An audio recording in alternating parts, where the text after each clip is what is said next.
Vamos dar uma olhada no nosso site, porque aqueles memes envolvendo o ministro da Fazenda, Fernando Haddad, ainda estão repercutindo, e o Carlos Juliano Barros escreveu uma análise que ele faz em relação a esses memes, né? Tem todo mundo falando sobre o pagamento de impostos e tudo mais, e pode ser um sinal de que o imposto dos mais ricos, né, aquela taxação das grandes fortunas, seja mais difícil, né, Carlos? Boa tarde, aliás, já boa noite para você.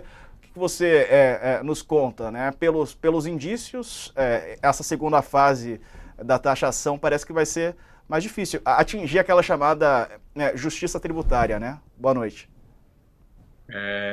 Boa noite, Diego. Boa noite, Thales. Boa noite, Couto. Prazer estar aqui com vocês. Pois é, Diego.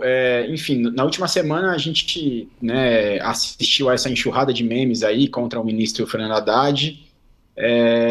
Enfim, né, isso vem na esteira aí de algumas políticas do governo, né, de tentar aumentar a arrecadação, enfim, né, e é evidente que ninguém gosta de pagar imposto, é evidente que o Brasil tem uma carga tributária alta, quando a gente olha para países emergentes, e que os serviços públicos não estão à altura, né, enfim, dessa carga tributária. Tudo isso é verdade. Mas eu acho que o mais importante, assim, é que a carga tributária no Brasil é extremamente desigual, extremamente, né? E quem diz isso não sou eu, né? Isso não está na minha cabeça. Isso é análise do Manuel Pires, né? E de outros estudiosos aí da área, enfim, pesquisadores da FGV-IBRE, que lançaram um livro no ano passado com uma ampla análise do sistema tributário brasileiro, né? O que isso quer dizer? Tem muita gente pagando mais do que deveria e uma minoria pagando menos do que deveria, né? Enfim, e essas assimetrias, essas desigualdades geram aí, enfim, uma injustiça tributária tremenda, né? A gente pode pegar vários exemplos, assim. Se a gente pegar, por exemplo, sei lá, um trabalhador de carteira assinada, que é aquela figura que a gente associa à classe média, né? Essa pessoa vai ter aí quase 40% da sua remuneração tributada, né? Se a gente somar imposto de renda com contribuição para o INSS, né? Se a gente pegar um profissional liberal do mesmo cargo que abre uma PJ, por exemplo, essa carga tributária cai para 10%, né? E aí a gente tem que entender que muitas vezes, né, esse PJizado, por exemplo, é um cara que deveria ser, né, deveria ter carteira assinada. Muitas vezes a pejotização é uma clara fraude trabalhista, e é uma fraude trabalhista que, por sua vez, impacta a arrecadação do INSS, por exemplo, né? Quando a gente discute essa questão do INSS, que de fato é um desafio, é muito problemático, né? É um desafio que vai ser tremendo daqui para frente para o envelhecimento da nossa população. A gente também tem que pensar que o INSS, a Previdência de forma geral, a arrecadação vem sendo esvaziada, né? Ano após ano, assim, muito em função dessas fraudes trabalhistas também, né? Enfim, essa questão da gente discutir questões trabalhistas, novos contratos, também tem uma implicação sobre a Previdência que nem sempre é levada em conta. E aí, só para amarrar, né, o fio da meada, eu acho assim que essa campanha contra o Haddad, né, essa campanha do taxade, enfim, e essa ideia de que o governo está com uma sanha arrecadatória, né, isso é um terreno que vem sendo preparado para a segunda fase da reforma tributária, que é quando quando vai se discutir a reforma sobre a renda, né, sobre a tributação da renda. Por enquanto a gente está discutindo a tributação sobre o consumo, né, enfim, a discussão está ali no Senado. Mas a segunda fase vai ser a fase mais delicada, né, que vai ser a discussão sobre a renda. E aí tem, por exemplo, casos, né, tem essa eterna discussão sobre, por exemplo, a isenção de tributos para sócios de pessoas jurídicas, para sócios de empresa, né? Há muitos tributaristas que dizem que isso é quase que uma aberração, né? Uma coisa que existe apenas no Brasil e em meia dúzia de países no mundo, né? E eu até trago no meu artigo aí uma citação do próprio Manuel Pires, né? Desse professor de Brasília, que diz o seguinte, né? De acordo com dados da Receita Federal, dados oficiais da Receita Federal, teve um contribuinte que em 2019, se eu não me engano, ele declarou rendimento total de 1,4 bilhão de reais, vou repetir, 1,4 bilhão de reais, e desse total, 1,3 bilhão ele declarou como isento de tributação, ou seja, ele não pagou imposto sobre 1,3 bilhão de reais, né? E qualquer trabalhador aí que tem carteira assinada paga 40%, né? Então, enfim, essa desigualdade que é muito complicada, né? E às vezes a pessoa que está ali compartilhando o meme não percebe que, na verdade, ela pode estar trabalhando para alguém que está ali pagando pouco e é alguém que pode pagar muito mais do que ela própria.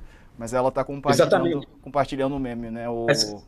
Essa discussão parece que a gente está voltando no tempo. Na década de 80, ali no governo Reagan, né, tinha aquela história do trickle down, do gotejamento, né? Aquela história de que os ricos não poderiam ser tributados porque a riqueza dos ricos ia gotejar para os mais pobres, né? Enfim, e essa política chamada de trickle down, né, nos anos 80 lá, nos Estados Unidos gerou assim um crescimento da desigualdade abissal, né? Hoje os Estados Unidos, claro, é um país muito rico, muito desenvolvido, mas é um país extremamente desigual também, né? E essa ideologia, porque no fundo é uma ideologia, né? De que tributar os mais ricos espanta investimento, tributar os mais ricos, enfim, né? Isso aí é profundamente ideológico, né? E eu acho assim que essa ideia de justiça tributária é o que deve guiar a reforma tributária da renda, né, daqui para frente. Carlos, sobre isso que você está falando, o próximo passo agora é tributar a renda, né?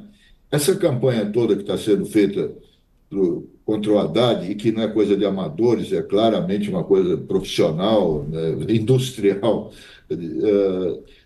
Você tem ideia, ou alguém está procurando saber quem é que está financiando essa campanha? Porque isso também não custa barato, né?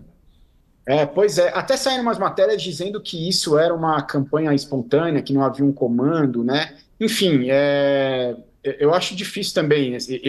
A minha opinião pessoal é de que isso pode ter se alastrado, né, aí nas redes sociais, mas acho pouco provável que isso não tenha tido uma fagulha inicial centralizada por alguém, por algum grupo. A gente sabe que existem vários grupos organizados aí, né, enfim, mais conservadores do ponto de vista, né, da economia, e, enfim, que são contra, inclusive, essa ideia de que o Estado deve taxar mais, né, enfim, anarcocapitalistas, né, a gente tem aí de tudo um pouco. Então, assim, eu imagino que isso tenha partido de algum desse grupo e, claramente, sim, é óbvio que rede social é um terreno, né, complexo de entender, e muitas vezes as coisas viralizam e a gente não sabe nem de onde veio, né, e aí tem gente que entra na brincadeira, tem gente que começa a fazer meme só porque acha engraçado. Eu acho que isso também aconteceu. Mas, enfim, até o presente momento, assim, eu não tenho informações e não sei se alguém teria organizado isso de fato, mas eu acho que é um prenúncio do que o governo vai enfrentar se o governo de fato quiser bater de frente e pensar num sistema tributário mais progressivo, né, que cobre mais os mais ricos. A gente não está falando só de taxação de grandes fortunas, a gente está falando de imposto de renda mesmo, né? A gente tem uma alíquota máxima hoje no Brasil de 27,5%, é muito baixa, né, se a gente comparar com outros países, inclusive o próprio Estados Unidos, né? Assim, a gente tem países aí com uma alíquota de 40%, né, 50%, enfim. Me parece assim, se a gente quer manter um Estado com serviços públicos, né, isso custa dinheiro. O SUS custa muito dinheiro, né? O SUS é horrível. Tudo bem, mas o SUS é o maior programa de saúde pública do mundo, né, do mundo.